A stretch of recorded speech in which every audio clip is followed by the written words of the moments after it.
What's up, Mets fans? Welcome back to Talking Mets with Rob and Mets Talk with Hayden here on this Shea Bridge Show, May 15th, 2023. And this can be probably an even worse set of rants from me and Hayden.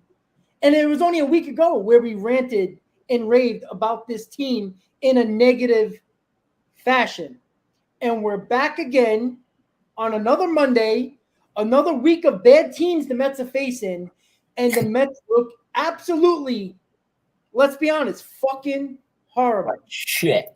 And so I got 20 people in my stream right now. I'm assuming Hayden got a good amount of you guys too on your channel. So guys, don't forget to please hit on that like button. And if you're a new subscriber of the channel and you're subscribing to the channel, please do it for both channels, guys. And if you haven't subscribed to either channel or one of our channels, subscribe to the others.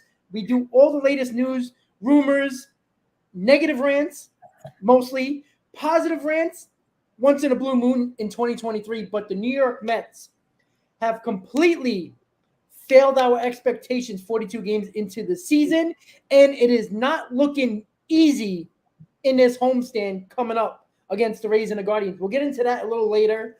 But we're first going to start off, and I want to highlight the record, 20-22. I put a little box around that in the red column of 2022 because of the fact, go figure, the Mets 2022 was a very promising year considering that 101 wins and a disaster we had in the postseason in the wildcard series. But I wanted to focus on that in 20-22 record in 42 games. But first, we are going to start with what everybody's waiting for is the rants from me and Hayden. And I'm going to push it over first to Hayden because we had a quick conversation before this and we talked about cursing, and there's going to be a lot of it, guys. And we do apologize in advance.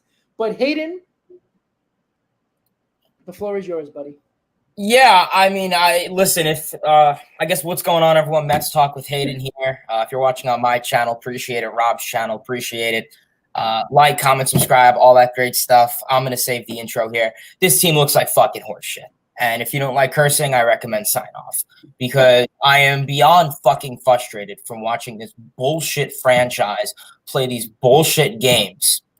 I mean, I literally just want to go to last live stream, put it up on my computer and play it for you guys to watch because I'm tired of repeating myself. Every situation is right in front of everyone's eyes. Right in front of everyone's eyes. But Billy Epler's saying, oh, this is it? No, I don't want that. Wake up. Wake the fuck up. You're playing, Jesus Christ, you're playing games against the Colorado Rockies, the Detroit Tigers, the Cincinnati Reds, and the Washington Nationals. You took 4 games. Are you kidding me? $400 million payroll, and that's just the start. I mean, right now, just breaking down bit by bit, and, we'll do a little bit of kind of how I did last stream. You look at this offense. How this offense went down in the DC series wasn't terrible. Yeah, I mean, they showed some light. You looked at obviously game 1, you got the dub. Who cares? Yesterday's game in game 3, scored 8 runs. But what we see with this offense is now they're getting a little bit better. I will give them that. Canna, Marte, and Escobar had a pretty decent week. I will give them that. And those are 3 bats, especially Canna and Marte, that you need to activate. Canna, a great OBP guy. Marte, a great table setter. Those are 2 bats you need. And they're getting up there, which is good. Unfortunately, Beatty and Alvarez did take a little bit of a dip. Okay, it happens. They're rookies. They're going to have some unfortunate slumps. The only guy right now in this lineup who is playing with heart, playing with hustle, is who? Brandon Nimmo. He is the only guy in this offense who is getting on base and getting hits and driving in runs to an extent. So I give him props for that. But you look at this team, they're still having a hard time hitting with runners in scoring position, hitting with 2 outs. We saw you had bases loaded today, and then Alvarez gets picked off at first base. Like, what are you doing? Like, why are you fucking bad? With Nimmo at bat, it's a tie game. Why are you 30 feet off the bag? I get it. If it's a double, you want him to score. but he's probably not scoring anyway in that spot in the double. Like exactly. I mean, don't get me wrong. Alvarez is more than capable of hustling, but it comes to the point: what are we doing there? And then completely boom, that wipes the ball game over. Because I'll tell you, even if Nimmo didn't get a hit, what is he known for? Walking. If he walked, would have driven a run. And then you have who was Lindor, Alonso. Yeah, so you want Lindor and Alonso have been looking great, and trust me, we're going to talk about that a lot later in the stream.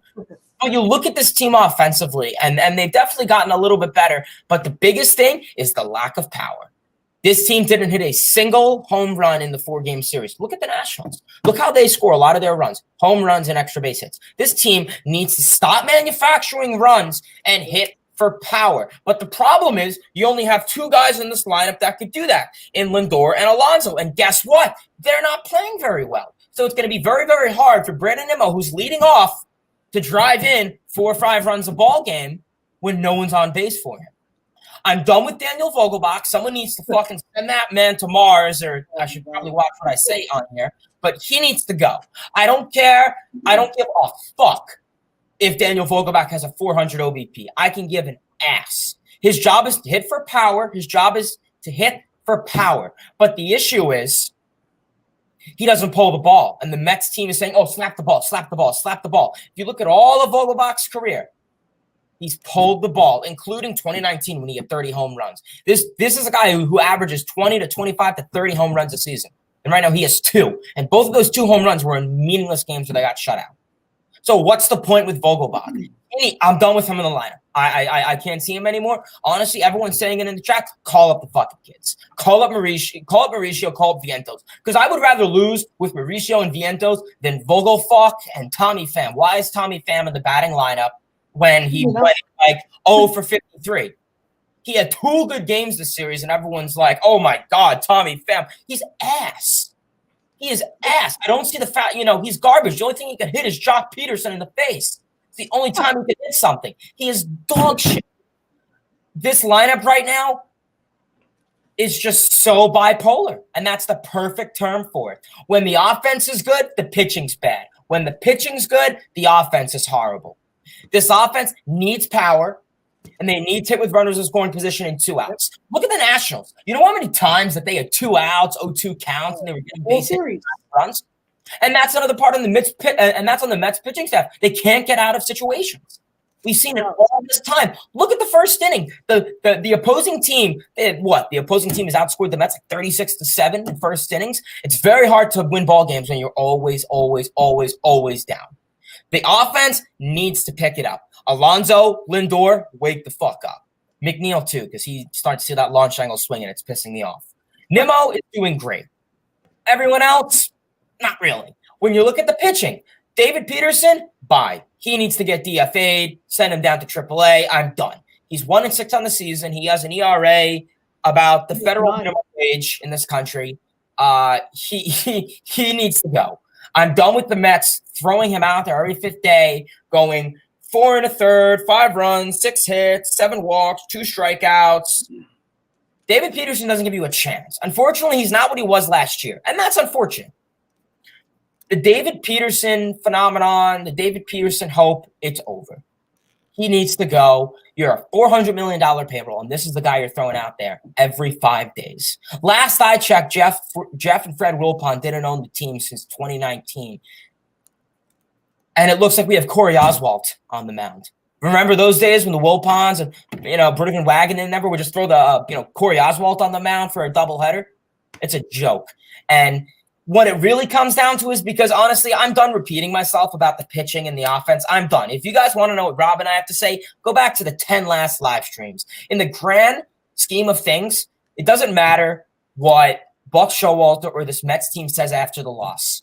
Yeah. They lose, and this team has 0 pulse, and nobody is held accountable. And that's the biggest issue with this team right now, is you listen to Buck Showalter, and you listen to all these players after they lose, and they say, oh, it was a good game. Unfortunately, they hit better than us. Yeah, no shit, Sherlock, because you lost the game. Buck Showalter, he needs to change his attitude. Because right now, and, you guys can hate me in the comment section for this, that's fine, but Buck isn't looking too great. He looks completely lost with this lineup and completely lost with this ball club right now. You listen to his press conferences and he says, "Oh, well, power isn't an important thing." Yeah, clearly it is, because you look at the Mets are losing every single time because of it. Accountability is very, very important, and no one is holding anyone accountable. Buck Showalter needs to go into that fucking locker room and pick up a storm on these Mets players. He needs to go off. He needs to light a fire under them, because clearly no one's doing it themselves. Not as the $341 million Lindor. No, he's not. He's giving bullshit comments after he loses. Alonso, he's asleep. He needs to wake the hell up. McNeil, asleep. He needs to wake up. The only person that I'm actually congratulating on this team right now is Brandon Nimmo. I would buy him a beer. I would give him a pat on the back, clap of the hands. He's the only guy that's actually playing well. Everyone else is doing dog shit, and we discussed that. But right now, Buck Showalter, he needs to change his attitude, because this Buck Showalter, it needs to change. He needs to work his bullpen better, because he's putting in freaking freaking Leon, whoever the hell his name is, after he complains his arm was hurting 2 days ago, and then he puts him in for innings, and then his favorite Tommy Hunter. Why is he still in the fucking game?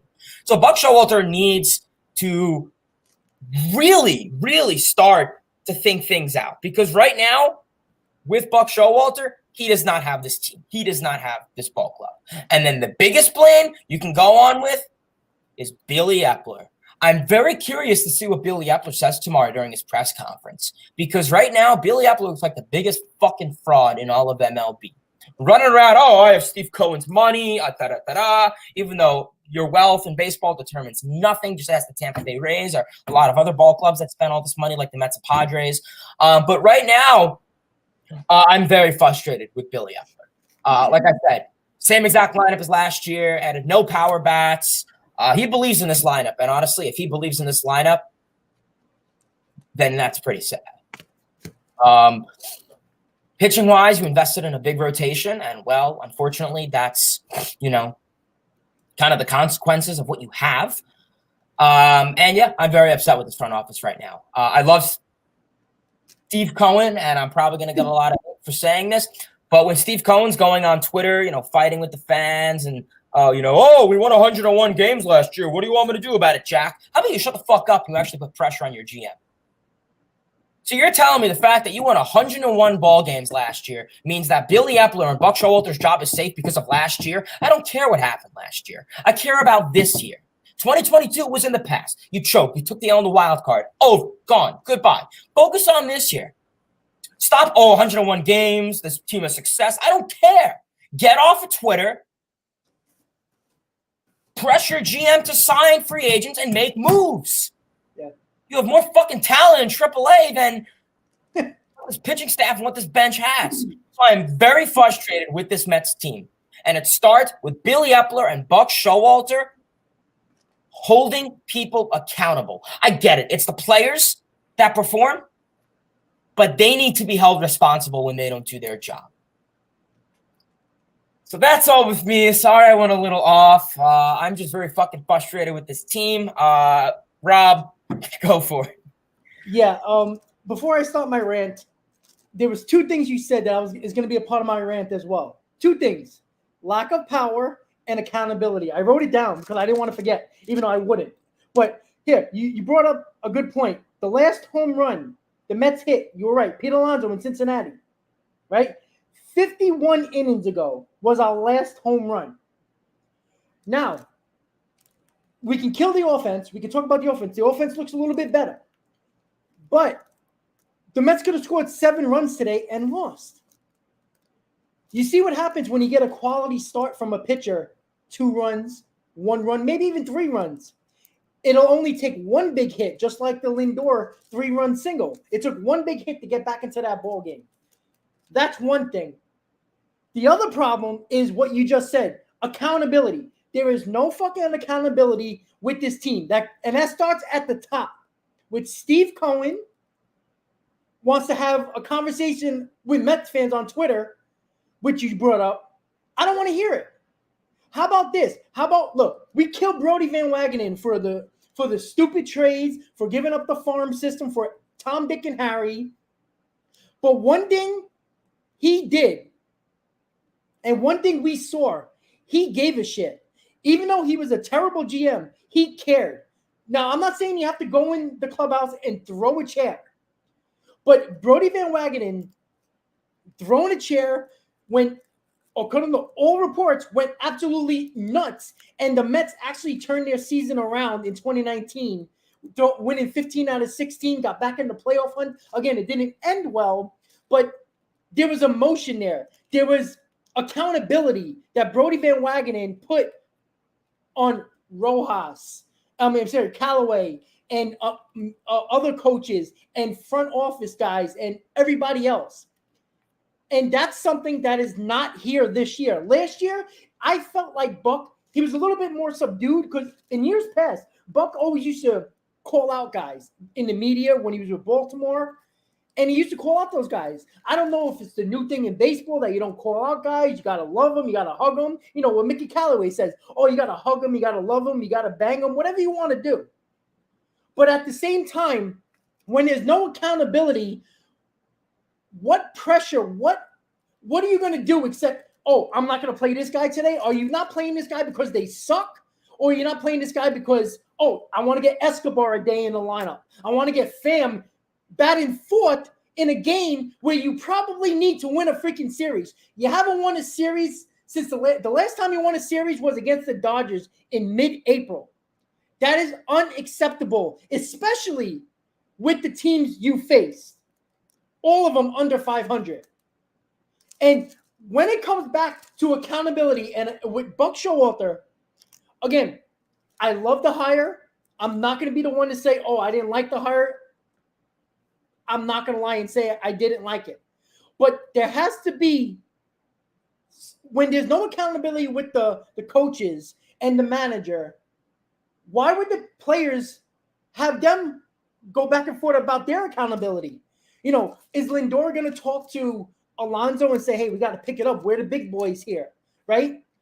51 consecutive innings without a home run. The last home run was Pete Alonso in Cincinnati, right? Again, not saying that that's the reason why we lost. Now, the pitching is a huge part of it. We can kill the offense, and, you know, they got to be better.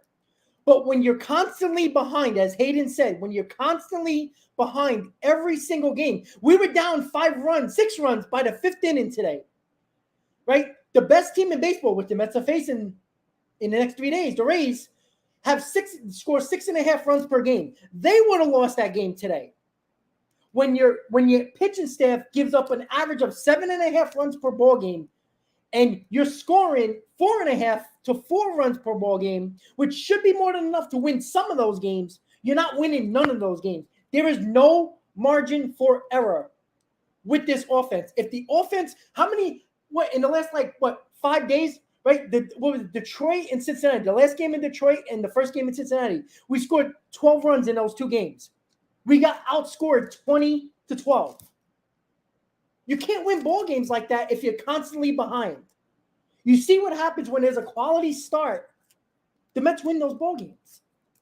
You can't win ball games if you're constantly behind 4-0, 5-0 by the 5th inning.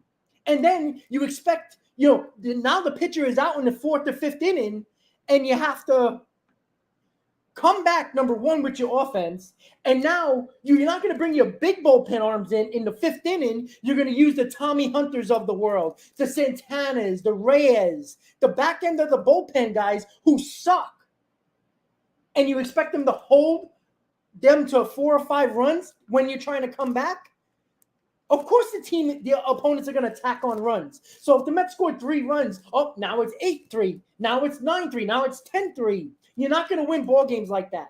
Unless the pitches better, this team is doomed, no matter if the offense starts clicking or not. Because unless the offense scores 7 runs per game, which no team in baseball does, you're not going to win ball games. And this will be a dud of a season.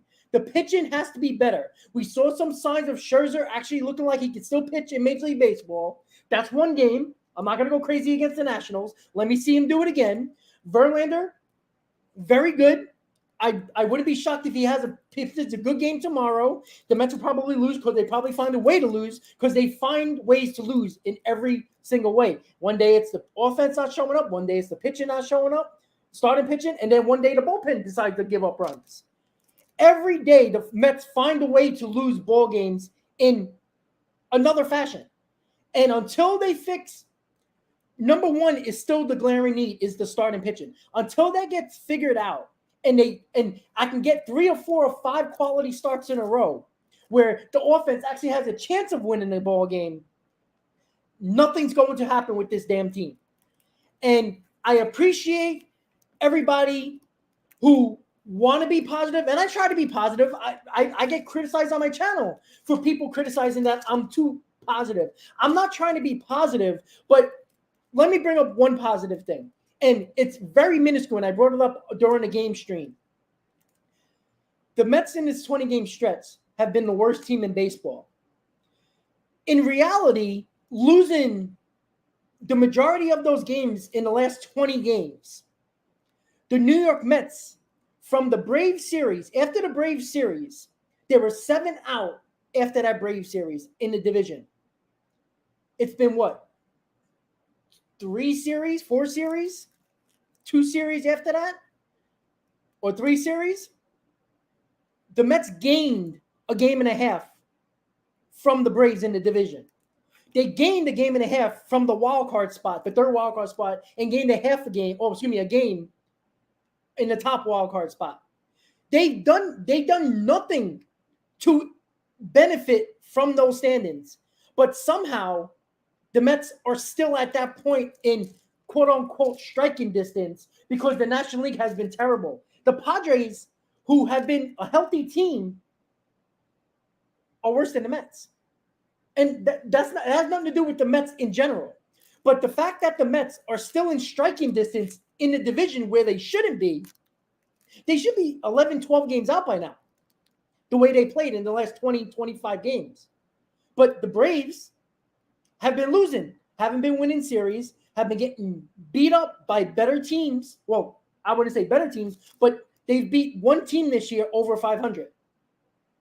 They've been destroying bad teams, which is why they're in first place right now. And I said this on my game stream, Hayden. If the Mets were 500 in this 20-game stretch, they would be in first place by a game and a half. Just 500. They don't even need a winning record. Just 500. There would be a game and a half in first place in the division. That's how, one, bad the Mets have been, but also how bad the National League has been that's kept the Mets in striking distance of a playoff spot. And that shouldn't be the case. And that's the only positive that I'm taking out of, and it has nothing to do with the performance on the field for the New York Mets. So that's what I have to say in my starting off the stream rant. Hayden had it. We had our curse words. We apologize, but it has to be said. Again, we're like a broken fucking record. Like, honestly, like Hayden said, we can repeat ourselves from the last 2 shows that we done. The last 2 podcasts, we would have said that. We said the same exact thing. Mostly it was pitching, but once again, one player is not going to turn this team around. You need multiple guys. And the lack of power when guys are struggling is glaring now because of the fact that when you're behind 4 or 5 runs, you can't rely on a lineup giving you 5, 6, 7 hits in a row to come back in a ball game. You need that 3-run homer to get back into the ball game. Did you watch the Yankees and Rays series? Yeah. Both teams had big leads in a game. They came back by 1 swing in the bat. That's where the Mets are lacking. Because if it's not Lindor and Alonso, like Hayden said, who's hitting home runs here? It ain't Vogelback. It ain't Canna. Should be Vogelback. It should be, but God knows he, I don't even know. DFA, get him off the roster. That would be nice. It would be about time. And like you said, bring up the kids. Because at this point, what is the difference? Again, losing is losing no matter if it's veterans or rookies. And at this point, Ronnie Mauricio and Mark Vientos can't be worse. And even if they are, there's still going to be hope in Mets fans' minds that they can turn into the player we think they can be. Again, I said this last week. Since Beatty and Alvarez have been in the lineup almost every day, they've been together. The Mets have a losing record. Again, mostly not all of their fault. Obviously, it's other guys as well. But Beatty is going through a 2 for 25 stretch. Alvarez is batting 150 with runners in scoring position. So those guys that everybody wanted up, that thought were going to provide a spark to this team, they have a losing record since these two guys been up together. And again, it's not all their fault. Just like you can't pinpoint one person, it's basically the entire team that's struggling as a whole. But the people who think, right, people wanted Beatty up. Oh, when Beatty's up, this is going to help the lineup. He's going to provide the power. What does he have? 2 home runs, right? Every other day, we saw a highlight of Brett Beatty hitting a home run. Where is that now, right? Same thing with Vientos and same thing with Mauricio. Every other day, we're seeing him hit home runs. Mauricio's hitting 450 in the last 10 games. Vientos hits a home run every single day. Don't expect that if they're going to come up, because they're probably not going to do that. But Hayden Guetta, I know you were going to say something. Yeah, and I agree with you on that. I mean, obviously, AAA versus the MLB, I mean, that's a huge jump, when it comes to pitching. I mean, I really do wonder if Mauricio is ready to go against 6 errors at second base since they moved him. What? 6 errors at second base since they moved him to second base, and his strikeouts have gone up. He strikes out a lot still. Still not last year, but he strikes out a lot. Yeah, and I mean, I think if you look at it with Mauricio right now, I mean, yeah, it probably comes down to the question of, is he ready for the MLB? Obviously he's hitting great in AAA. And obviously, the jump from AAA to MLB is one of the biggest jumps ever. But like I said before, I'd rather you call up Mauricio and Vientos and lose with them than lose with Vogelbach and Pham. Because right now, I'll tell you, Pham offers nothing. Vogelbach offers nothing. Daniel Vogelbach is the most useless Mets player on this roster. He hits for 0 power. He's an OBP guy. Oh, great. Okay, he gets on base. He's not a threat on the base. He's never stolen in his career. He's a station to station guy.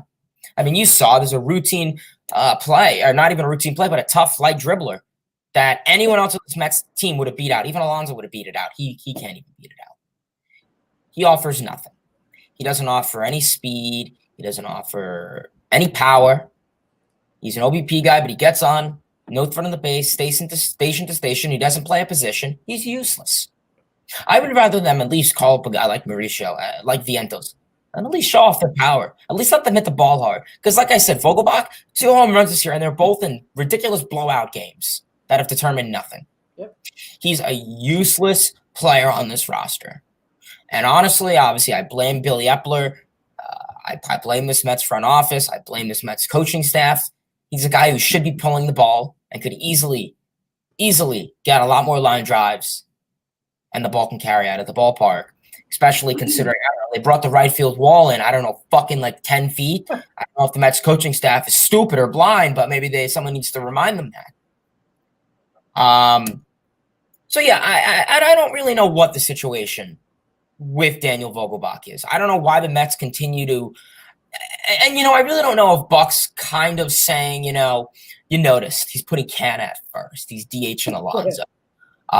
He's starting guys like he put Tommy Pham in the cleanup hole today. He's doing everything. I wonder if that is a wake up call for Billy Epler to call up the kids.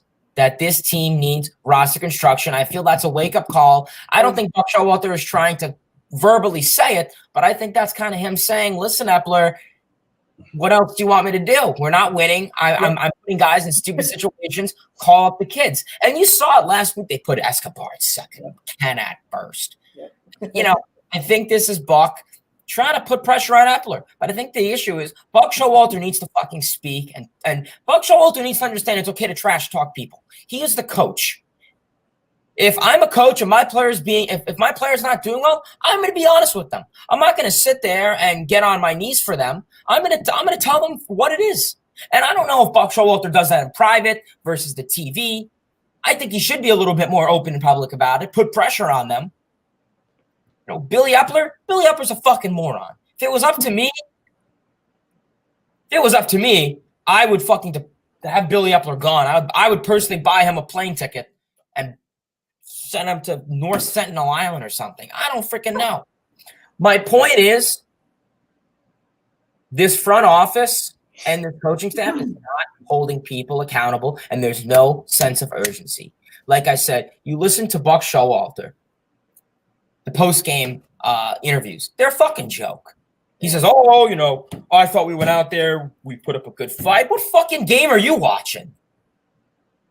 You know, it was 3 days ago, I think, when the Mets, I don't know, it was the last Reds game or something, when they went 1 for 10 with runners in scoring position, and Buck goes, I think the Mets are getting on base. Yeah, no shit, Sherlock, they're getting on base, but last I checked, you need to drive them in.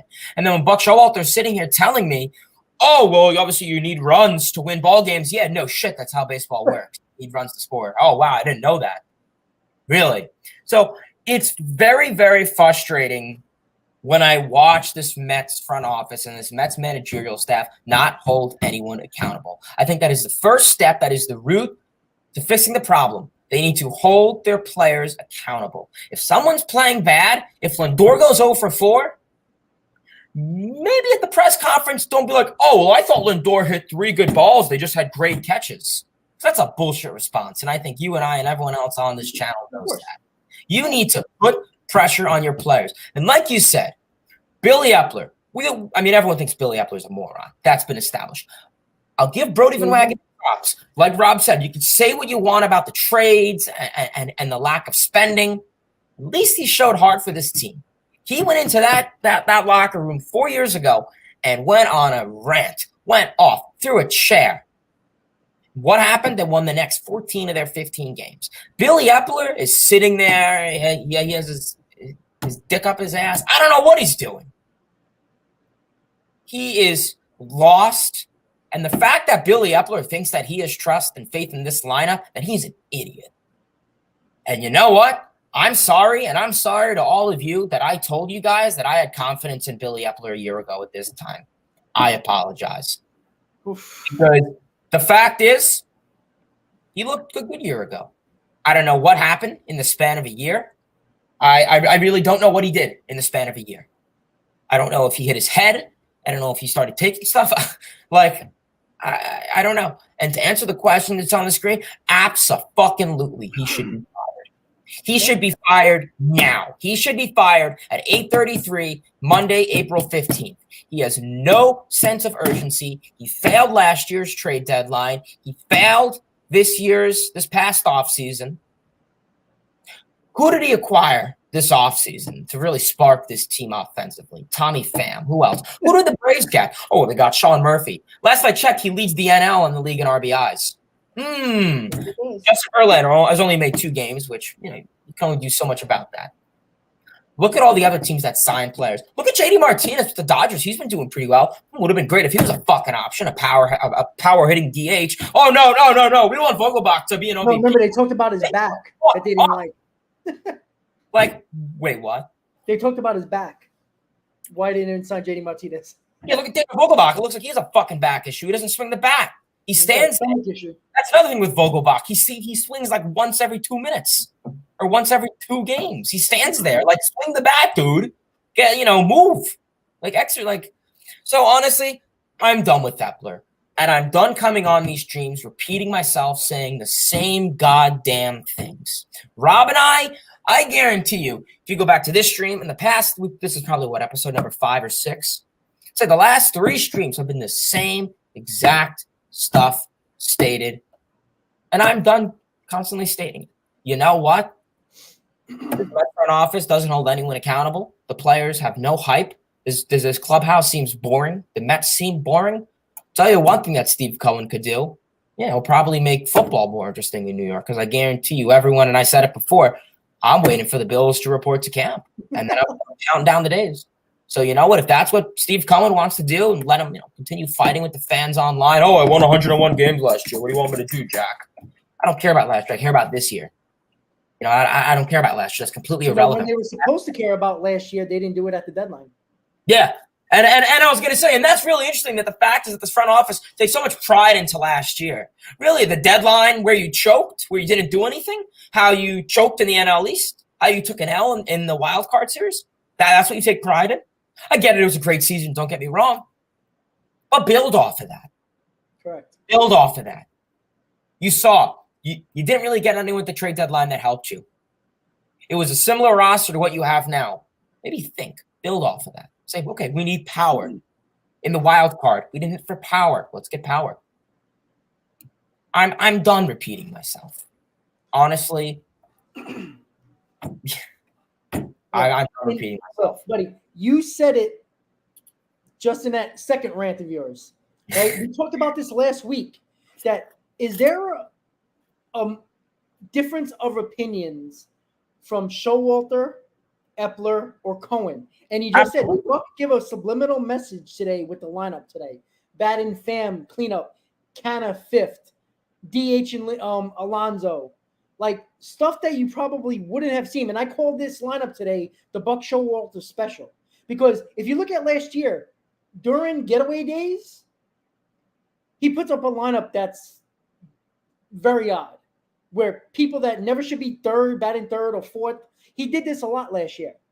But nobody cared because we were winning. We were finding ways to win games. And oh, by the way, we were pitching a lot better as well. But he did give a subliminal message with this batting order today. Now, we don't know internally if he's going into Epler's office and bitching and screaming, hey, you gave me this roster. I'm changing the lineup. I'm doing what I got to do. I'm doing everything that I can that's in my hands. The roster you gave me, and I'm changing the lineup around, which Buck usually keeps. Remember, 1 through 4 was usually never changed last year. They would not change it ever. Even if they were struggling, wouldn't change it. Even 1 through 5 for the most part. It was Escobar for God knows how long batting fifth when he was struggling. 1 through 5 was the same lineup. It was Nimmo. It was Marte, Lindor, Alonso, Escobar for how many months? And wouldn't change it even if they were struggling. Especially Escobar. Finally pushed him down like in August. Or even July, late July for that matter. So there you go. Right? Now, what me and Hayden talked about last week is coming up again this week was, are these guys on the same page? Is the front office on the same page with the analytical department? Is the analytical department on the same page with Buck Showalter and the front office? Is Cohen on the same page with any of them? That's where I think we are now. It seemed like last year, even though did we have a bad September? No. We were a 500 team, which was the worst month of the season, which was 500, which is not terrible, but you lost the division because you didn't play well. But we go back to the deadline where they were always complimenting themselves, patting themselves on the back about the 101 win season in the off season, after the season, during the winter meetings, all that stuff. They patting themselves on the back. You heard 101 wins, 101 wins, 101 wins from them. But yet, when they were in the 101 win season at the trade deadline, when you were the best 3 teams in baseball, all you had to do was critique this team and get a little bit better somewhere in the batting order. Now, the bullpen ended up being pretty good. It wasn't that bad. So Givens wasn't a major failure. But you didn't get that bat that lineup clearly needed. If every team that makes a run in the playoffs does something at the deadline, the Phillies got a little bit better in their bullpen. The Braves in 2021 got Soler, got Rosario, put them over the top. These guys, Soler's in the Marlins. Rosario's a shell of himself.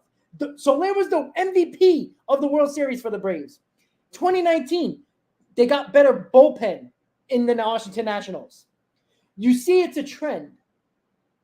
Every team that makes a run in the playoffs makes moves where they're lacking, where they need that help.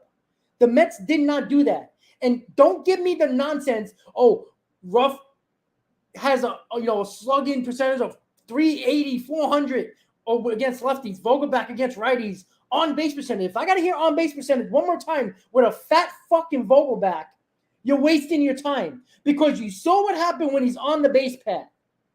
The guy can't go first to third unless He doesn't move. He's not a threat. He didn't know where the hell he was going at second base at Citi Field. He was a fucking ballerina in second base with his fat ass, couldn't get back to second base. Where are you going? And it comes back to the same thing. These guys are not power hitters. All right? Vogelbach, maybe in years past, was a power hitter. Maybe it's the approach. I don't know. But there was better options last year. And then here's Billy Epler after the trade deadline. Well, I'm very glad we didn't have to give up any of our top 25 prospects. Are you fucking kidding me? Because you never know what the next year holds for a team. We're seeing it right now. 2022 was one of the best years record-wise, second best record in history for this franchise. And at the deadline, you were one of the top 3 teams in baseball. And you didn't have to go out there and get a big – they were so lucky that they didn't have to get a big starting pitcher at the deadline, that all they had to do was get a JD Martinez, get a Josh Bell. Now, I'm not saying that they would have helped this team get over the top, but it would have lengthened out this lineup and put some pressure, take a little bit less pressure off the guys that were killing it all year.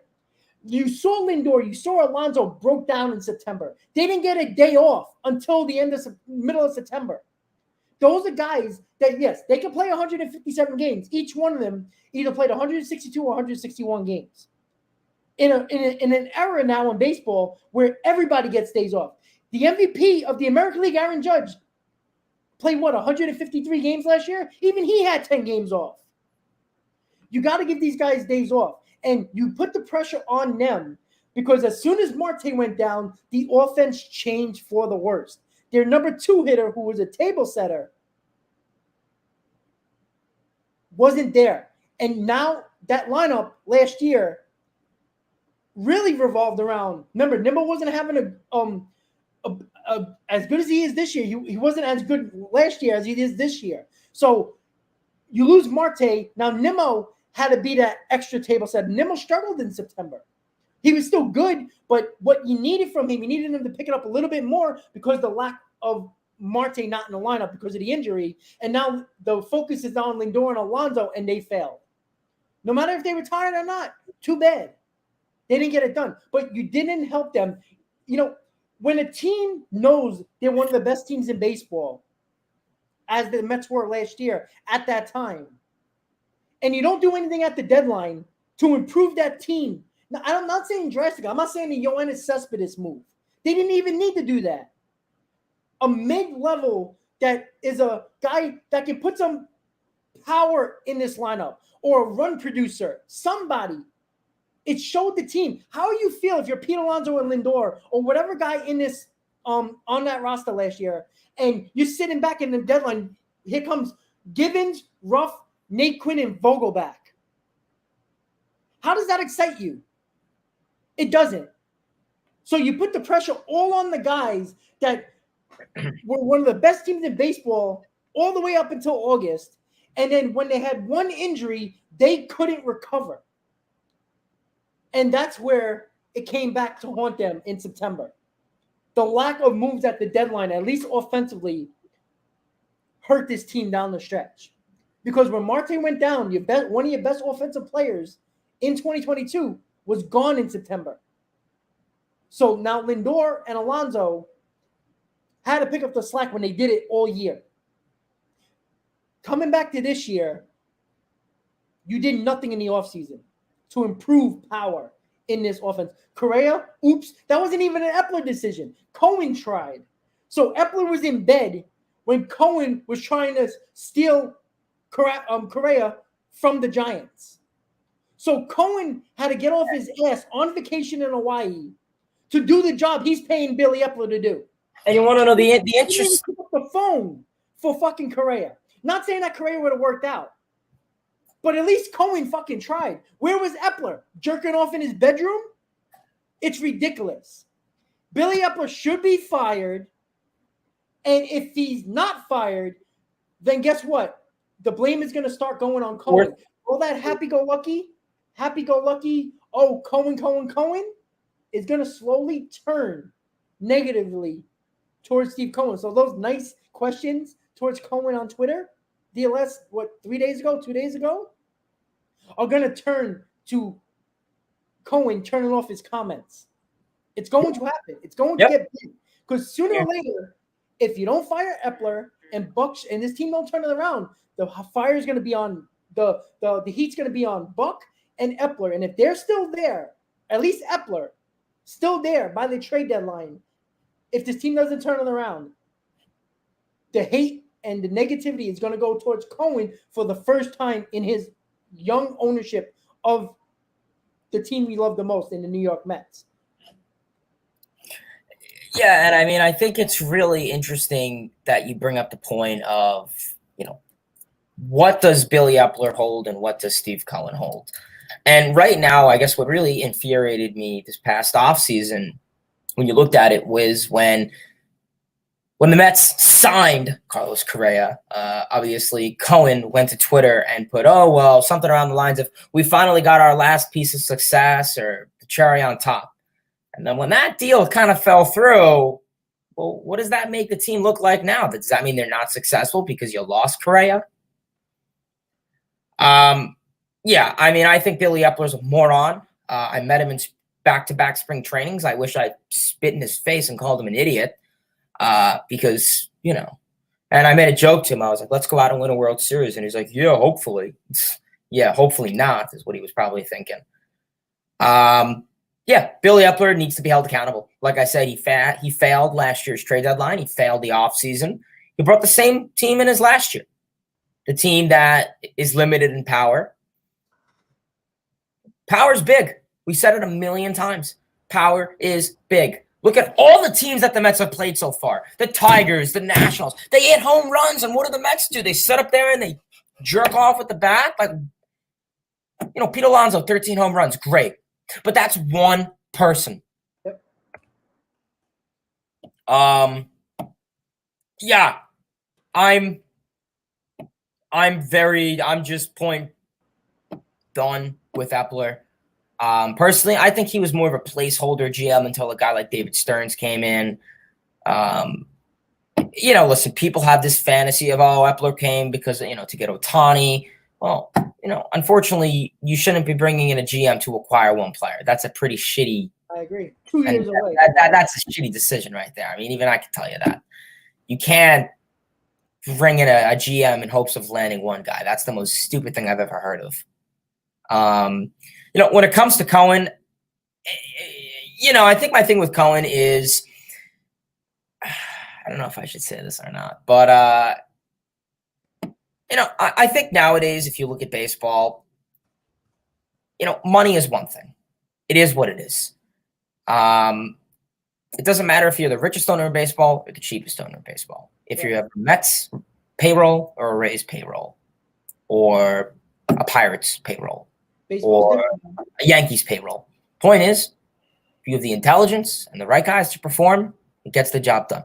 You can go out there and, pay, your first baseman, $20 million AAV, your right fielder, $15 million AAV, 3 of your starting pitchers, $22 million AAV. It doesn't matter how much you pay. It doesn't matter if you're the richest owner in baseball. Because right now we're seeing the same results as what we saw 2017, 2018, 2020. And I mean, how much were the Mets spending then? And, listen, when it comes down to, Cohen, I definitely think he took this team and he turns it in a good direction. I'll give him that. He definitely turned this team in a good direction. Obviously, the Wilpons, very corrupt, rude, and just inadequate completely. Cohen turned this team in a good direction. I still think you need the GM and the manager for the decade. Buck Showalter and Billy Epler are not those guys. I don't think Buck Showalter is an ideal, 5-6 year dynasty manager. I don't think Billy Epler is anything of that. I think those guys are placeholders for other guys. But like I said, the only thing I'll say negatively about Cohen is maybe just put down the Twitter for a bit. Because going after the fans, and I mean the fact that he's using the excuse of 101 wins last year for Epler and Showalter to keep their jobs. Well, that's dumb. Because what does last year have to do with this year? So right now, I'm upset with everyone. I'm upset with everyone. I'm upset with Steve Cohen. I'm upset with Billy Epler. I'm upset with Pete Alonso. I am upset with everyone on this team, maybe besides Brandon Nimmo, because he's actually the only person that has a pulse. Everyone needs to wake the fuck up and do their fucking job. And in today's society, sports aside, if you don't do your job correctly, what happens? You get fired. Whoa, no way. That is what is going to need to happen. Because I'll tell you this right now. I don't think Buck, I don't think Epler, and I don't think Cohen, I don't think those three guys are on the same page. All three of those guys are in a completely different universe. I think you have Epler on this side of the room, you have Cohen on this side of the room, and you have Buck on this side of the room. They are not on the same page. And you could tell because you're in fourth place in the NL fucking East. Highest, most expensive lineup, my ass. Look, the shittest lineup in baseball. Yeah, World Series contender team with your 40-year-old closer, David Robertson, having to go for 2 innings. Or seeing a lineup that consists of Tommy Pham and Luis Guillorme. No, that is a joke. That is inadequate to see. And I'm very frustrated with this Mets team. And I'm tired of saying the same thing over and over again when the answer is right in front of them. Yep. Literally, the answer is right in front of them. And Epler and them are like, nope. The answer is right in front of you. Fucking take it. And I don't want to have to wait till the trade deadline on, August 1st or something like that. So you're telling me, wait till the trade deadline. Yeah, let's wait till the trade deadline when the Mets are fucking 15 games under. Sure. And by the way, who are trading to get better? Tell me, these games don't count. Yeah, they do count. Every single game counts. 162 games count. Because last year, we saw that.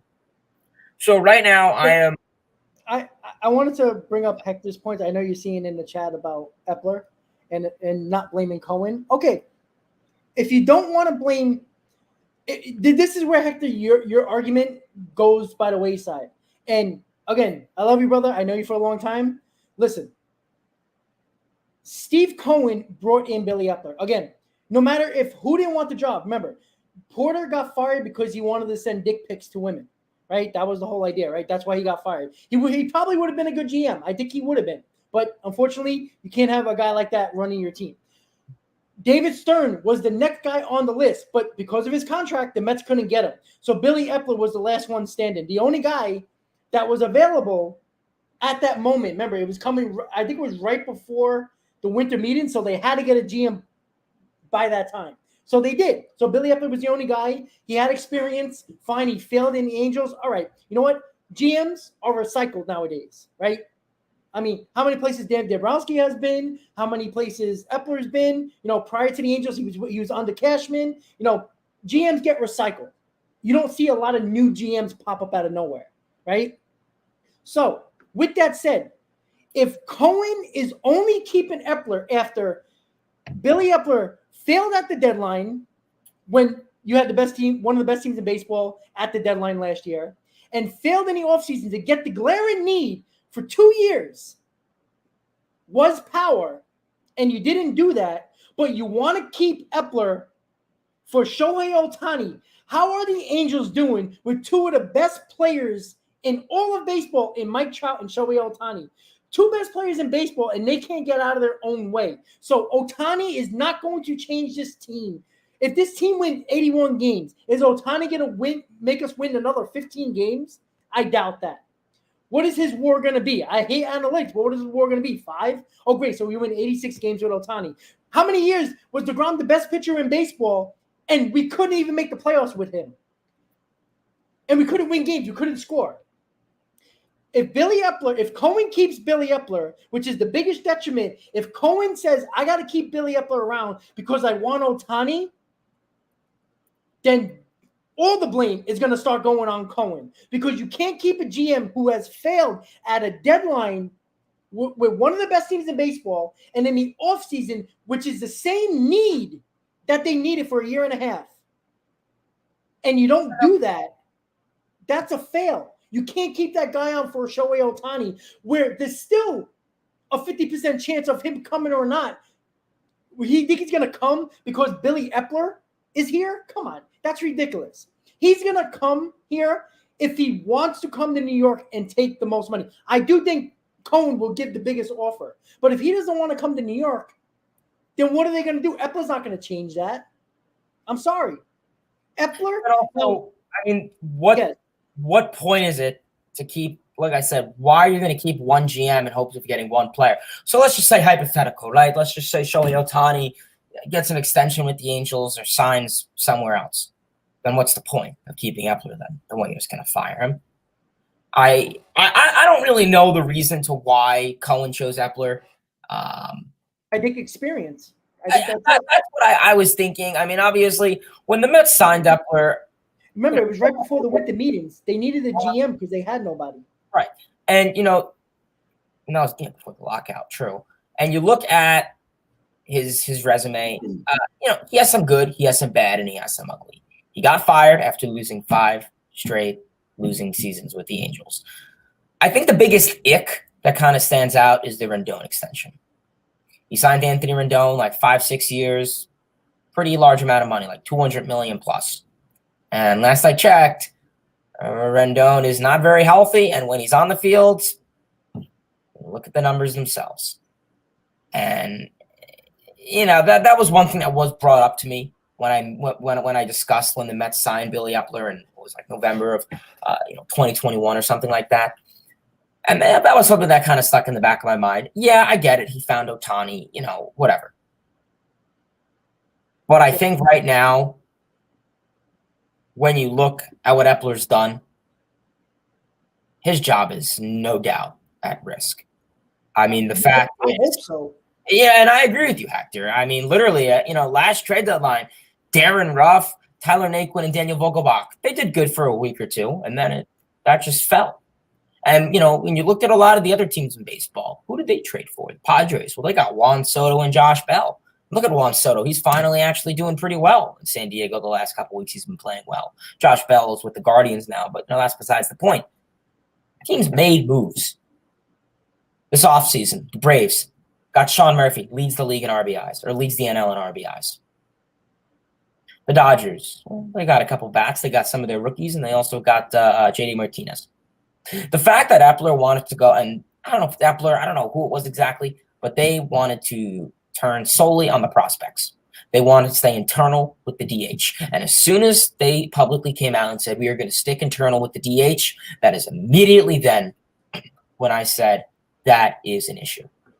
Listen, Vientos, Beatty, Alvarez, sure, they're great. They could do what they need to do. But you need outside proven guys.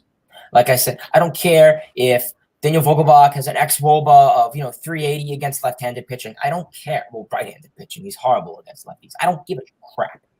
I want a proven guy that can go out there. Look at the Padres. They signed Soto. Who did the Mets get at the trade deadline? A guy that has been with like 5 different teams since, in Darren Ruff. Daniel Vogelbach, who has like 6 home runs since being a part of the Mets.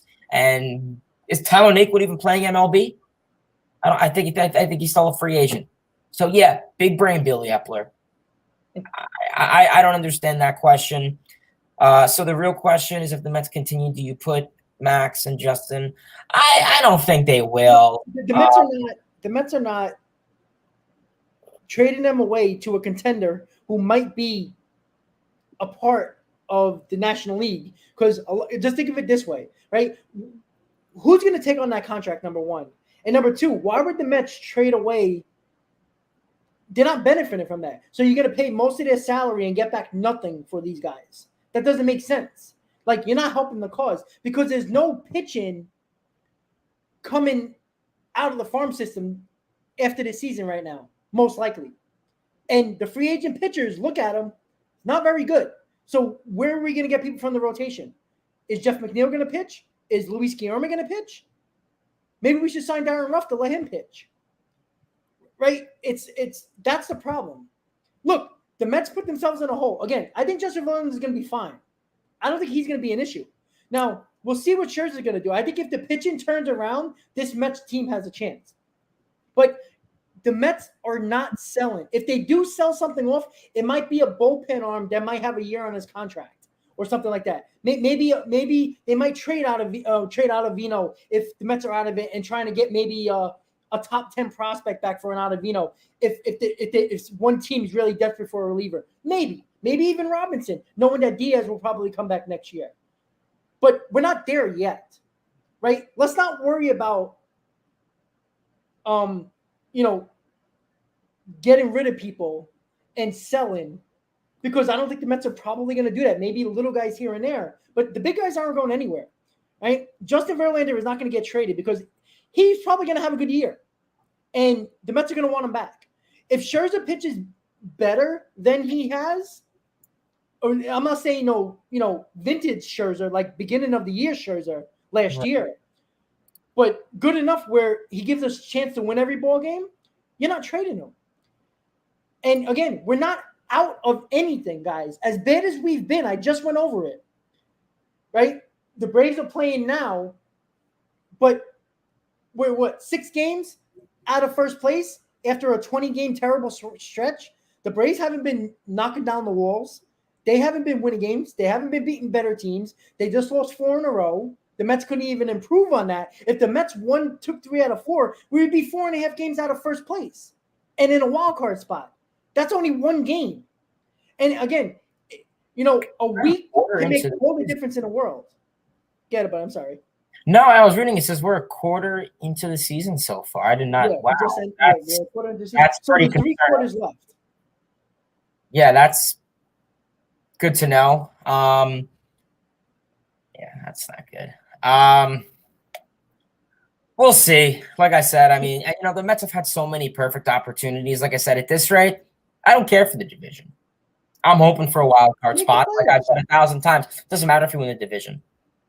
We saw last year. Whoever won the NL division last year was irrelevant. The Dodgers got eliminated first round. The Braves got eliminated first round, and so did Dodgers. Cardinals. Doesn't matter. Just make the playoffs. Get in as last wild card hot. It's a wild card spot. Like I said, you get hot at the best times, and if it wins you ball games, you move on from then. So I just think right now this isn't even, it's not a World Series contending team, but this isn't even a playoff roster. I feel very weird for the Mets to go out there and go into a playoff game with, looking at your bullpen of Tommy Hunter and, looking at guys like Luis Guillorme and Daniel Vogelbach. I mean, that's a joke. And right now, I get it. This division is really close. I mean, the Mets are in 4th place, and I put that in air quotes because it's how I wanted to this bring up. I apologize for interrupting. Yeah, no. I'm looking at the standings right now, right? All right.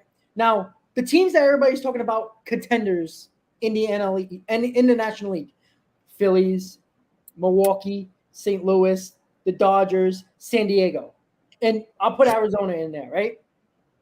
I want to give you these records without giving the teams, right? 20-20, 22-19, 16-25, 23-18, 19-22. Okay? Now, all these teams I mentioned, San Diego, St. Louis, Philadelphia, right? We'll go a little further.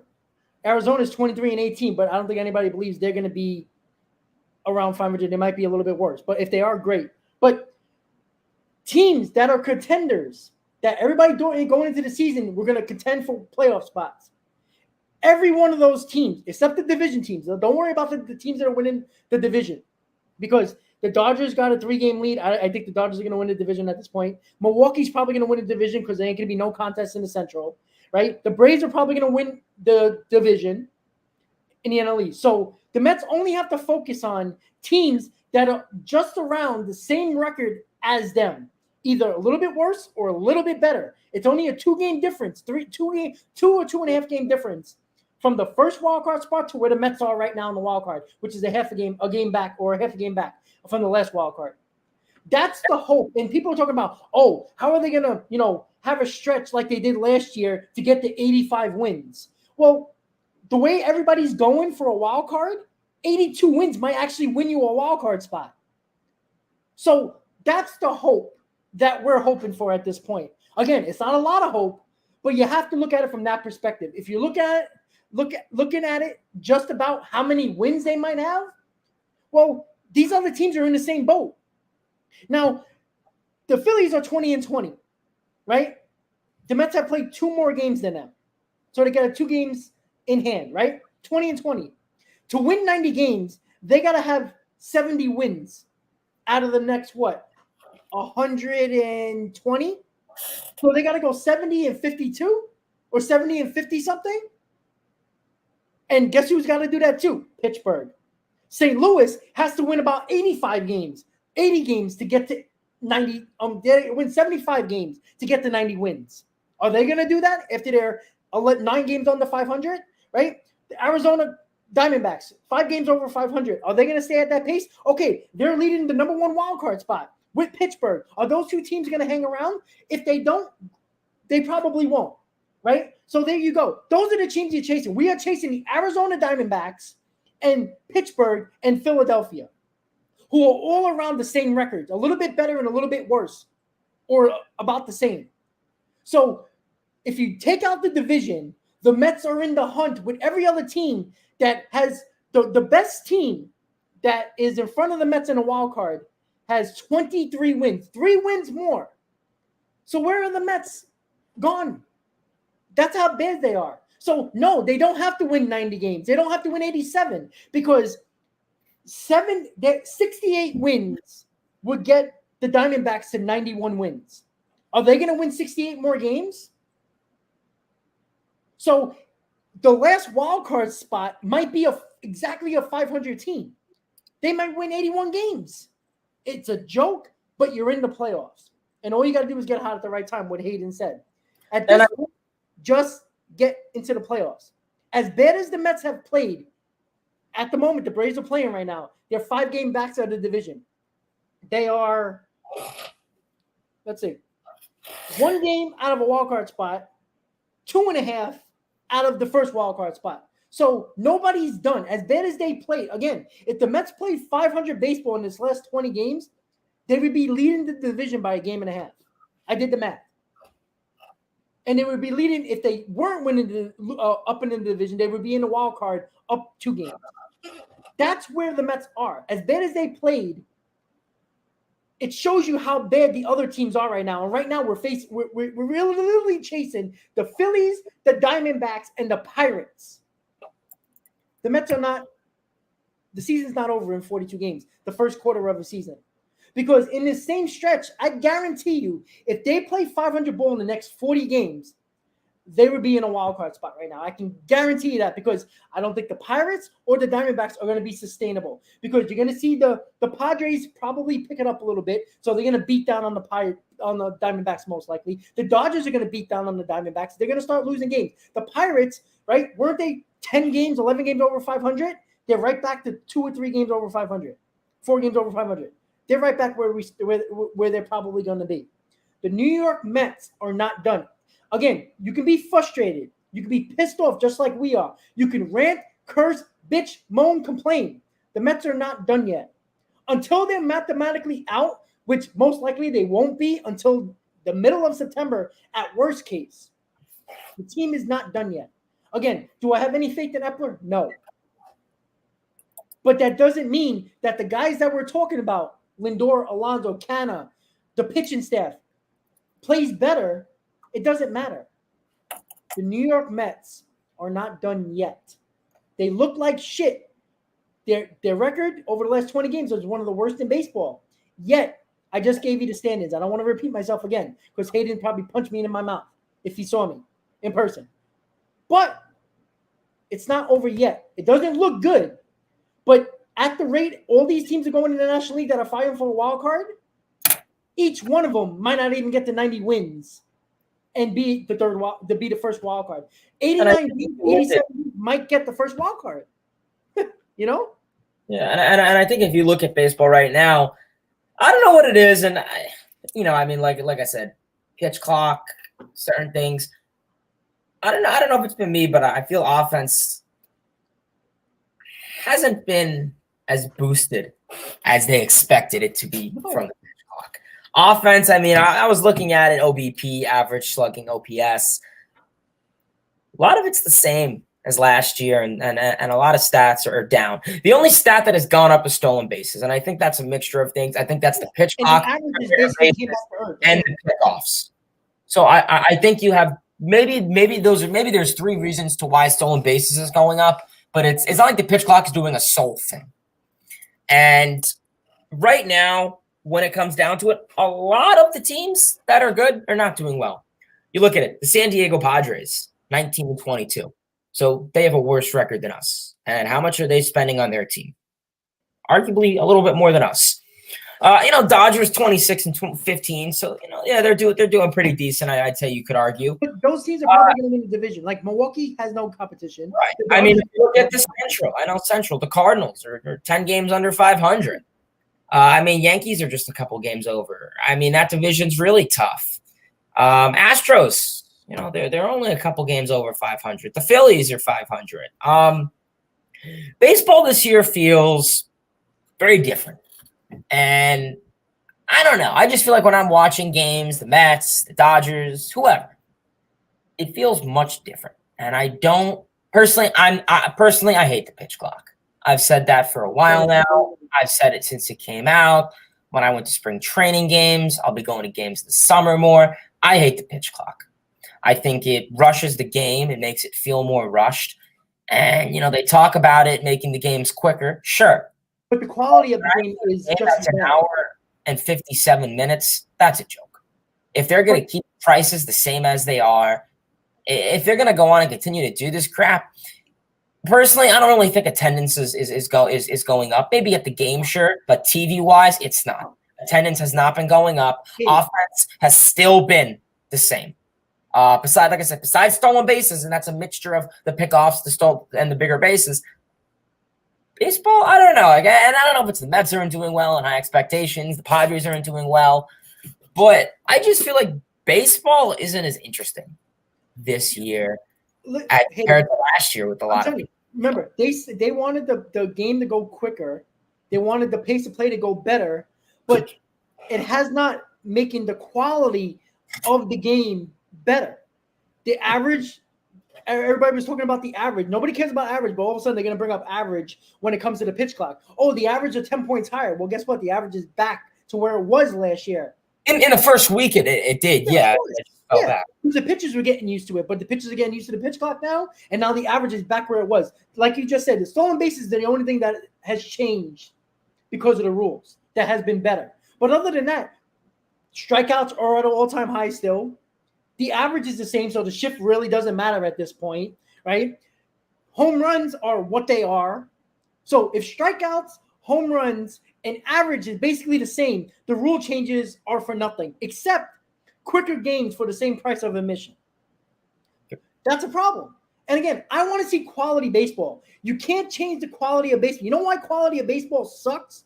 Because you're allowing these players to remain in the major leagues that can't adjust to the pitching, to the hitters, to the defense, whatever. They banned the shift because Major League Baseball players, who are the best players in the world, couldn't adjust to hit the ball the other way. Launch angle is a big thing, but they won't change their approach, and they strike out more. So the quality of baseball has not changed. The pace of play, okay, great, it's faster, but what does that really mean? You're going to tell me Joe Schmo that goes to one game a year that's going to leave in the seventh inning anyway? That's the asshole you want to join? That you want to come into Major League Baseball? What about the people? I go to games early. I stay through every game unless there's an emergency, right? I know I'm not all fans. I get it, but let's not act like people were bitching and moaning about 3.5 to 4 hour games, because the people who actually care about baseball and love the sport don't care, because there's a beauty of baseball not being timed. All right. Yes, we get annoyed. 4.5 hour game. Well, I'm sorry. The Yankees and the Red Sox play 4.5 hour games every single time. So we're going to stop that because the Mets play 3.5 hour games? It doesn't make sense. The quality of game is not better. If you're going to a baseball game looking to leave before you even show your ticket, then you're not a baseball fan. You're just there for entertainment. Maybe they're the same people that walk around the stadium buying food and walking all around the concourse, taking pictures and not knowing anyone. Because I'll tell you, like obviously I live in Florida, so I go to spring training for the Mets, the Nationals. I go all over, and I'll tell you like how many casuals I see who don't know anything. I mean, I was at Port St. Lucie for Rob a couple days, and even I think this happened when I was with you. Rob was, I think, in like the outfield of like the backfield, and I'm sitting next to there's a ton of young people and like a couple, an old couple, and Tim LeCastro comes up to bat, and then these people start screaming Nimmo, Nimmo, and I'm like, no, that looks nothing like him. So that really just goes to show you that these people are casuals. Baseball has the biggest amount of casuals in the game. Football, it's played once a week for the most part. That's why the diehard show. It's not every day. That's why diehard show. Everyone's watching Red Zone. Hockey, a little bit different. Basketball, different. I think MLB is not doing a good job expanding the game. Because MLB, the pitch clock is going to add so much. Really? Why don't you get rid of blackouts? Why don't you make, I don't know, a hot dog like $2 instead of $500? So maybe make it financially affordable for the young college kids who are broke as hell and who are in debt. Maybe we would show up to more games because we could pay for it instead of having to, let me check my bank account. Yeah, I think financially MLB should really step its game up, because I guarantee you they would probably make more of a profit if they lowered prices, because more people would go out, more people would buy. Right. So I think if they made, food, tickets, whatever, more financially available, I think people would go. I guarantee you, if they did more promotions, people would go. The blackouts, easily, they could ease that. That's an easy get rid of. But they don't. Joel made a great point. MLB, no one knows Mike Trout. If Mike Trout walked down the same street, now Mike Trout is probably the most influential type of well-known around baseball. Like if a real baseball fan saw Mike Trout walking down the street, we would know him. But a casual wouldn't, right? But a casual would not. I'm not going to go with players that wear helmets. Football and hockey take away. If Mike Trout's level, say Mike Trout's like this, say second best player in baseball. Look, I wouldn't say LeBron. Say, I don't know. Name somebody that's like lower than LeBron James. I don't know. Julius Randle. Yeah, Julius Randle or Jalen Brunson. People will know Jalen Brunson, a casual, than they would know Mike Trout. You know why? Because baseball doesn't market their players like basketball does. Every commercial, I see LeBron doing some ballerina Latin dance on a commercial. I see him doing homes on State Farm. Yeah, right. You see what are they doing? Like if the baseball game is not on, you don't see a baseball player in a commercial anywhere. And that is the point, right? You talked about blackouts. Blackouts, any other sport don't have the restrictions that baseball does. They still got some restrictions of the sports, but not a lot. NBA, you can turn on any game at any moment, no matter where you live.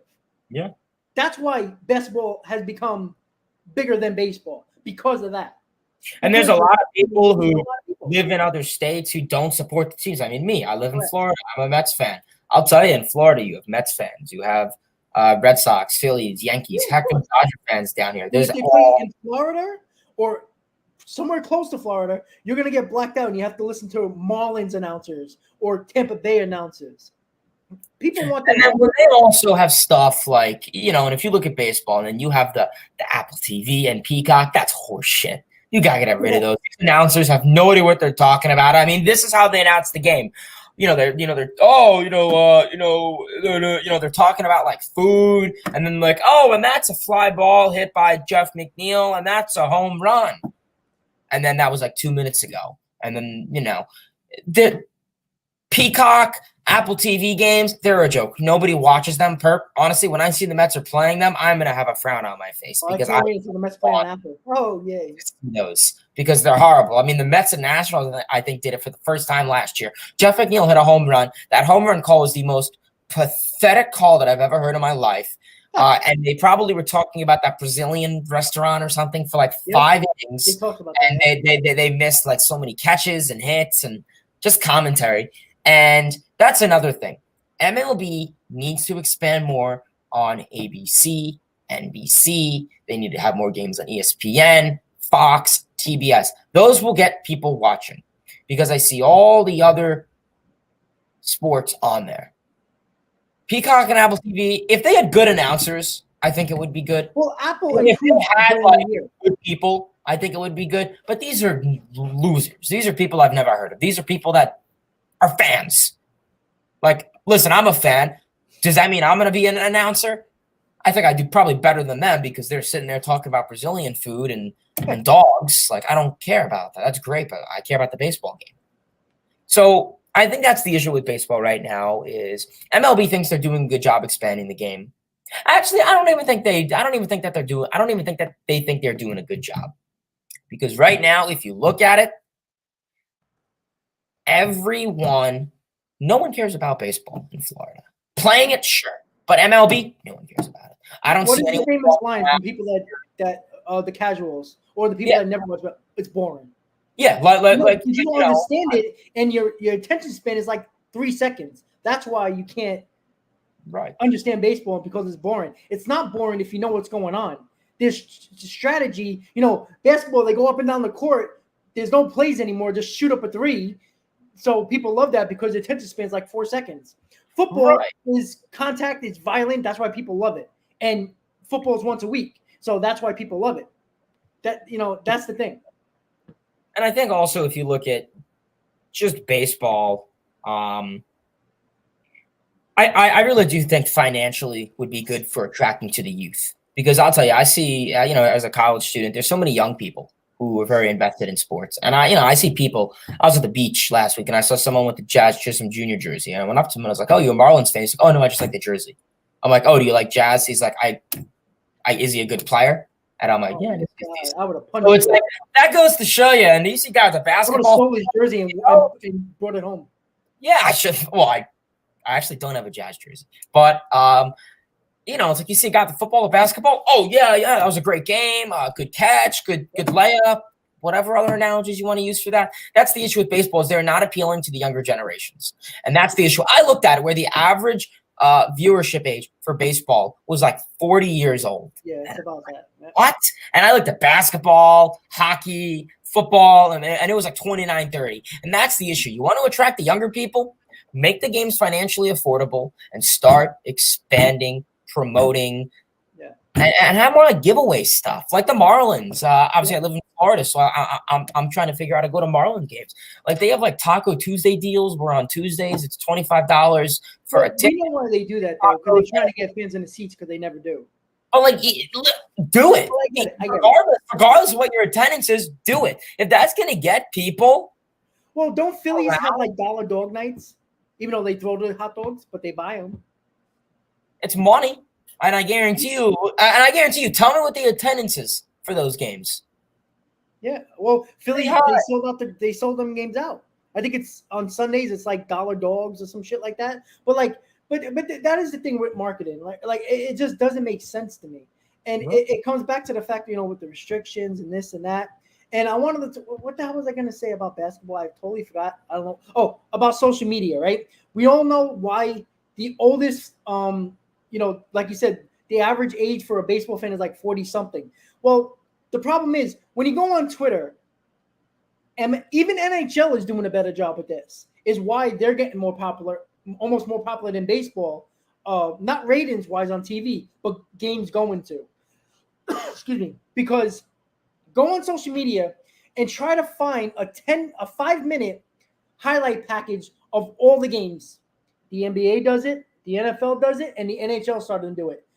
Go on MLB's Twitter page and find me a highlight package of all the great highlights of the day for baseball.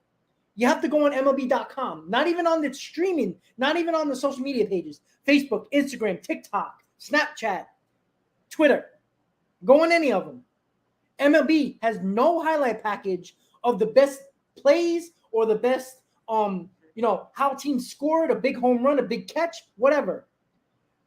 You go to the NBA Twitter account, go to the NHL Twitter account, NFL Twitter account. All of them have highlight packages for that day. You know how many more younger fans you would get just by highlight packages? Not saying that they'll be a fan of a team, but they might watch baseball. They might go to more games just because they see the cool highlights from that sport. Why is NBA so popular? There's been less fans. Why is there more New York people walking around with Steph Curry freaking jerseys? Golden State Warriors. They couldn't even pinpoint it on a map. But I see them wearing Steph Curry jerseys and LeBron jerseys and this and that. Why ain't you wearing the Knicks jersey? They're fan of players now, not teams. Younger generation. That's the other problem. Bring it up. I think expanding is really what needs to the younger generations, because I'll tell you, years carry on, and the older generations unfortunately pass away. They're not with us anymore. People like Rob and I, the younger generations can really only influence so much on baseball. And like we said, baseball is a dying sport, unfortunately. I mean, compared to other sports like hockey, football, and basketball, it's a dying sport. Because, like I said, the age viewership is much higher than any other professional sport in this country, and that's an issue. And I think the root is the youth, the younger generations. Because all I see is middle schoolers and high schoolers talk about is Patrick Mahomes, Josh Allen, and I love Josh Allen, he's elite. And Steph Curry, Russell Wells, Westbrook, and that's great. I never hear them talking about Ohtani, Judge, Alonso, Nimmo, Buxton. I don't hear them talk about that. I hear them talk about other sports. And I just think baseball needs to expand and promote more. And I think the biggest thing is going to young people. And I will say, one thing about the Mets organization is that they have a good young fan base. That is something I have picked up on, whether it's Twitter, podcasts like this, even going to games, spring training. Like when we went, there was a lot of and I'm not, there were a lot of like middle schoolers, high schoolers, people, 21 or around my age to an extent. I'm ready to flip that up. Again, I'm sorry. Where when I went to Chicago last year, when I went to Comerica, I was like the youngest one in the ballpark. It was all a bunch of boomers and old people. And I just think MLB needs more, I guess, I don't know. They just need to promote and attract the younger fan base. And I've noticed that too. A lot of like YouTubers and podcasts have been big with the Mets, I've noticed. Yeah. And look, you said it, right? You're in that age bracket where most of them, look, for the most part, the younger generation, and this is the honest truth. Hayden, I don't see you as a lazy guy because I've seen you. I know you work hard at school. You do a YouTube channel. That's just not easy to do either. So, right? But the majority of the younger generation is very lazy. They don't want to get up and go to a game. They'd rather go out, either party, come home, sleep, or play video games, or watch the sport on TV. The problem with this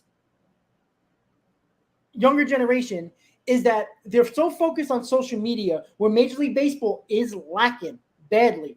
They're trying, but they're still not doing a better job. I just talked about the highlight packages of every other sports, even soccer, even freaking Champions League.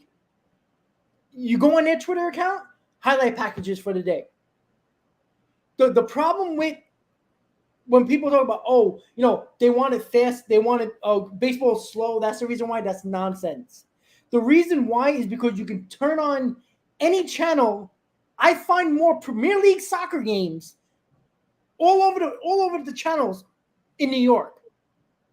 I can watch almost every European team that means something to people around the world. I can find soccer games easier in America than I can find a baseball game.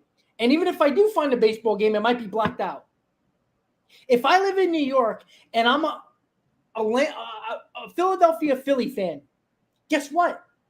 And you live in New Jersey, you're not going to get the home broadcast. You're going to get the away team because you're too close to fucking New Jersey or too close to Philly. That's the reason why. Viewership will get bigger if you promote and market the game and put the games on everywhere without blackouts. The younger generation will watch because they're majority of the time they're home doing nothing, either playing video games or watching TV, right? Why does NBA, let me tell you right now, the younger generation, can they afford to go to basketball games? You know how expensive it is to go to a basketball game in Madison Square Garden, a regular season game? On average, you can't get in there until at least $100. And that's before traveling to there, right? So it's not the price of the games. The food is ridiculous because you can find a ticket for $6 to get into a baseball game, any baseball game. You can sit in the upper deck at Yankee Stadium for $7. I did it last year to get in the stadium. Costs an arm and a leg. Like a hot dog is like $7.50 and a beer. That's the problem. The food and the drinks are ridiculous. I mean, like me, my buddy Christian and I, MLB Chatterbox. He was on my channel this past week. Him and I are doing a little baseball trip this upcoming summer. We're going to Wrigley, we're going to Guaranteed, we're going to Rogers Center, Comerica, and like him and I are like looking online, like, oh, like what are some good food options? I just turned 21, so I'm definitely trying to see if I can get some good drinks at certain ballparks. And I'm looking and I'm like, well, these look like good stuff, but like, what are we talking financially? Because like I'm not throwing $30 on a drink and a hot dog. That's arbitrary, and it's like. It's one was like 45 for a regular like Bud Light, Coors Light, and a hot dog or two hot dogs, whatever. And I'm like, that's a joke. I mean, that's just who does that? And I agree. I think MLB needs more like dollar dog night stuff because I guarantee you, I know the Phillies, iHeart said in the chat, the Blue Jays do it.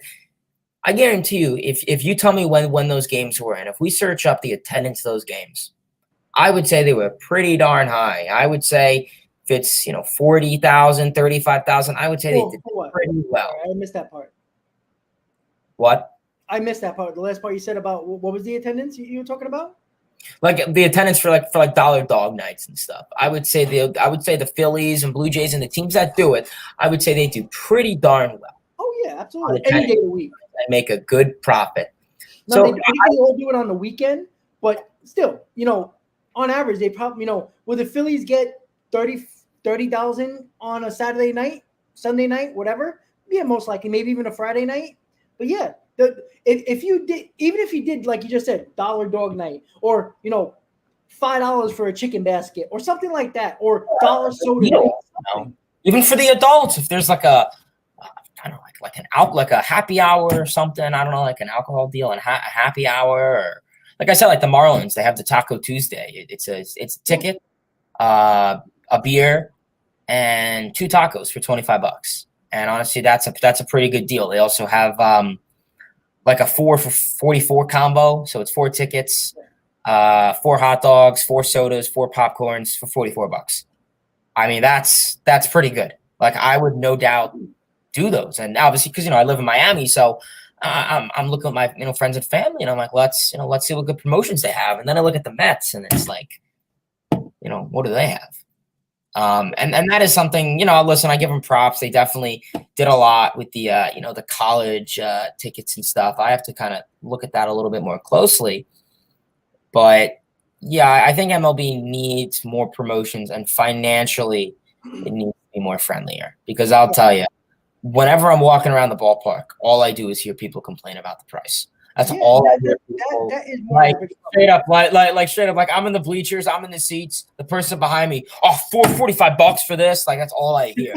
And it's just like straight up, like not even like I'll be walking. And I had remember when you and I got the rum buckets? I remember when we were walking back and some woman asked me how much it was. I was like, oh, it was like $20. And she was like, ugh, she made a face. And that was our discount for being and that really just goes to show you. I mean, it was good, but it's like, it's MLB really needs to expand, and it starts with attracting the youth finances. I'm telling you. And listen, I'm not saying football games are better, like basketball games, but football, it's once a week. So fans are going to be willing to spend more. Of course. I don't know. I think baseball is a little bit higher, I will say, in terms of prices. But yeah, I mean, we'll see.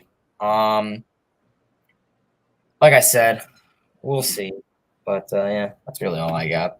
Yeah, and I know Hector just put this out about regional sports. Look, baseball got big because of regional sports. That's all there was before the, ESPN, Fox, all the national networks now that get these games. The regional sports built up baseball to be what were they? The number 2 sport prior to football, under football. They were number 2 for a long time. That was because of regional. Again, I think it's more about when the NBA. Now, if you go back 10 years ago, all the NBA games weren't available, right? You can't just go on NBA.TV, pay for a package like the MLB package, and they were blacked out. That's why the NBA didn't grow. The NBA realized that having blackouts stopped their viewership, and they weren't gaining momentum viewership-wise and fan-wise. As soon as they got rid of those restrictions, guess what? You can watch it anywhere, any game, anywhere you want. That drove NBA to a next level. The NBA product is worse than it was 20 years ago. All they do is shoot up threes. But because they're very popular on social media, everything you see is a big highlight package for a game or for the week, the day of games, all that stuff. Same thing with football. Same thing with the NHL now, which viewership has been increasing. I mean, the NHL is getting on a level now where they're on better networks now. They were on ABC and ESPN now, and their viewership was really damn good. I'm telling you guys, blackouts are a big problem with the younger generation. Suck. You okay? Figured I'd offer my opinion. Figured I'd add some life to the stream. All right, guys. So again, we were on this for a long time. I think it was important to go longer in this stream because we had a lot to say negative, and it came back to talking about why baseball is not popular, and the pitch clock is not changing shit. We already gave you the numbers. Attendance is not better, right? Viewership-wise on TV, a little bit better, but not much more, right? That's going to go down when the season drags on into July and August when everybody's outside. You're not watching the game for the casuals. The prices of the food, I don't even think it's the ticket. You can get in the game for like $5-6. If you don't care where you sit, you can get in. The food prices, the drink prices, all that stuff is bad. And I think the Yankees are going to blow a 7-1 lead. That's funny. Sorry. So with that said, guys, the New York Mets, let's go back to the damn team again because why not, right? The New York Mets are still in striking distance to find a way to escape from the shithole that they put themselves in because of the other teams in the National League not playing particularly well. And that's looking at the teams that are not division leaders right now. So once again, guys, I'm going to give Hayden his final thoughts and talk about his channel. If he's going to do live streams, he'll let you guys know. Hayden, final thoughts to our great people. Yeah, I mean, like I said, it's going to be a really it's going to be an interesting week. It's going to be hopefully it's not a frustrating week. Obviously, coming in, you're going to play 3 against the Rays and then 3 against the Guardians. So, being honest, considering how this team has looked, I'm not very optimistic. Well, they beat the good teams. Yeah, and that was a while ago. So, maybe the Mets will get back into their groove. Dare I say this? I hope you take 1 from each. I know that's horrible to say, but I'm hoping they could take 1 from the Rays and 1 from the Guardians. You look at the Rays; they're a great team. I mean, pitching wise, they've been on a tear. Offensively, they are hitting for power. They're just doing everything offensively.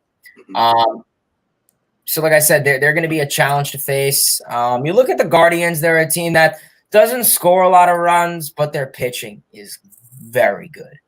And I hope if the Mets could somehow tack on a little and keep something intact.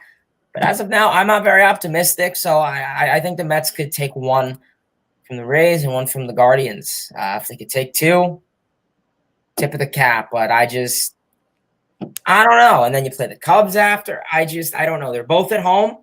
I will tell you this, Rob, I don't know if you're planning on going in. I don't know if you're planning on going to any games, but I'll bet you this. I would not expect a lot of people at Citi Field. I would expect low attendance and a lot of booze and a lot of unhappy fans coming into Citi Field. So, like I said, it is what it is with the Mets. Obviously, you had a really bad stretch the past 3 weeks. You were playing against winnable ball clubs that you should have beat: the Tigers, the Rockies, the Nationals again, the Reds. And these are ball games you have to win. Good teams beat bad teams, and we didn't see that. Like I said, it's frustrating. This is supposed to be a good year for the Mets. I mean, they had a great year last year, and unfortunately, we're just not seeing that right now. It's early. There's plenty of time. There's plenty of time to change and opportunities down the line. But, I mean, how much longer are you going to wait? You only have so much more time, and every game counts, essentially. So we'll see how things go. Otherwise, I do appreciate everyone for tuning in. I do apologize if, it got a little negative or a little antsy in here. Like I said, Rob and I, we're going to be real with you guys. We're not going to come on here and, we're not going to bullshit and, say, oh, this and that.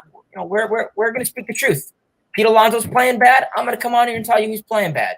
Brandon Nimmo's playing bad. I'm going to come on here. If Max Scherzer's not playing good, I'm going to come on here. Obviously, the only guy that's really been good right now for this team is Brandon Nimmo. Yep. So obviously, I won't be trash talking him at all. But otherwise, I do appreciate everyone for tuning in. If you're on my channel, Rob's channel, I do appreciate it. Please, everyone, hit that like, comment, subscribe, all those buttons, of course. In terms of live streams for this week, I may do a stream tomorrow to recap the Nats series and preview the Rays series. But honestly, I mean, I'm just going to see how it goes because I'm just really retired of really repeating myself. So we'll see how that goes. Otherwise, subscribe to Mets Talk with Hayden and Talking Mets with Rob. And, we'll see you guys next Sunday or Monday. Obviously, we'll see how things go. Otherwise, it sucks to start the week like this. I'll tell you, there's going to be a lot of unhappy fans if they keep it up. So, otherwise, that's all I got. LFGM. Ride Mets, LFGM. Well said. Once again, like, subscribe, comment, all that fun stuff. I am going to Thursday's game, and I'm going to Saturday's game. And look, it's Tuesday, Wednesday, Thursday against the Rays, the best team in baseball. I don't think you're going to see a lot of fans there. To be honest, I mean, you might on Tuesday, only because of the fact that, it's the first game back after a road trip. You might get a couple more fans in there. I would love to go to see, it's Verlander's debut. You might get a couple more people for that too. I can't. So I'm going Thursday because a subscriber of the channel, him and his wife, bought a ticket for me because they wanted to meet me, and I can't say no. Hell no. They were nice enough to do that for me, so I'm going to hang out with those guys. They're on field level. It's awesome for them to do that. I appreciate that. And I'm going Saturday. It's the Francisco Lindor bobblehead, grass growing nonsense. It's going to be packed for that because it's bobblehead, and that's what people do. So I don't know what the weekend again. If the Mets find a way to take 2 out of 3 against the Rays, you might get excitement for that Guardian series. And by the way, there's no expectations going into this series except all negativity. So maybe the Mets might surprise us because nobody's expecting anything from them in this stretch of games against the Rays and the Guardians. So once again, guys, thank you guys for tuning in to the Shea Bridge Show. Once again, Mets Talk with Hayden, Talking Mets with Rob here. Enjoy the rest of your night, what's left of it. And I'm glad you guys hung on with our cursing and our negativity because this team deserves it. With that said, guys, everybody, as always, let's go Mets. Hayden, once again, thank you, buddy. And everybody who tuned in, thank you so much. Have a good night. Let's go Mets. Let's hopefully have a good homestand and get this back on track. Love all you guys. Have a good night. Let's go Mets.